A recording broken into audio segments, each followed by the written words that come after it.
పెంచిన పెట్రోల్ ధరలు 10 రోజుల్లో 4 సార్లు పెంచి ప్రజల దృష్టి మరల్చడానికి రైతుల పేరు మీద యాత్ర చేస్తా ఉన్నారు బీజేపీ పార్టీ.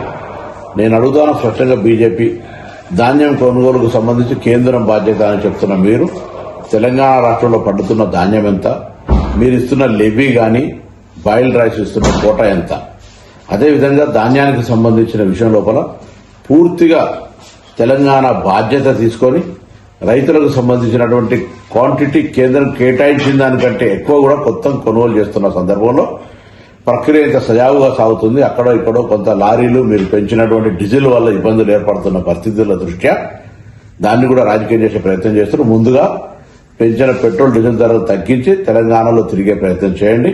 అదేవిధంగా ఈరోజు ధాన్యం కొనుగోలుకు సంబంధించి తెలంగాణ ప్రభుత్వానికి కేంద్రం నుంచి రావాల్సిన అన్ని రకాల సహాయ సహకారాలు అందించే ప్రయత్నం చేయండి. మీరు రైతు వ్యతిరేక ప్రభుత్వం, రైతులకు 60 సంవత్సరాలకు పెన్షన్ ఇస్తాన్నారు, రైతులకు సంబంధించి అన్ని రకాలుగా సహకారం చేస్తానని ఒక్క మాట కూడా అమలు చేయకుండా ఈరోజు రైతు వ్యతిరేక ప్రభుత్వంగా కేంద్ర ప్రభుత్వం నడుస్తోంది. తెలంగాణ ప్రభుత్వం రైతులకు పూర్తిగా అండగా ఉంటూ అన్ని రకాల సహాయ సహకారాలు అందించే ఈ సందర్భంలో మొసలి కన్నీరు గారుస్తూ రైతుల పేరు మీద రైతు యాత్రలు చేపట్టడం బీజేపీకి సిగ్గుచేటు. తప్పకుండా మేము మరి కాంగ్రెస్ పార్టీ తరఫున రైతులకు అండగా ఉంటాం, రైతులకు సపోర్ట్ గా ఉన్నాం. భారతీయ జనతా పార్టీ పెట్రోల్ పెంపు ధరల దృష్టి మరల్చడానికి కొరకు మాత్రమే చేస్తోంది, రైతుల మీద ప్రేమతో కాదు.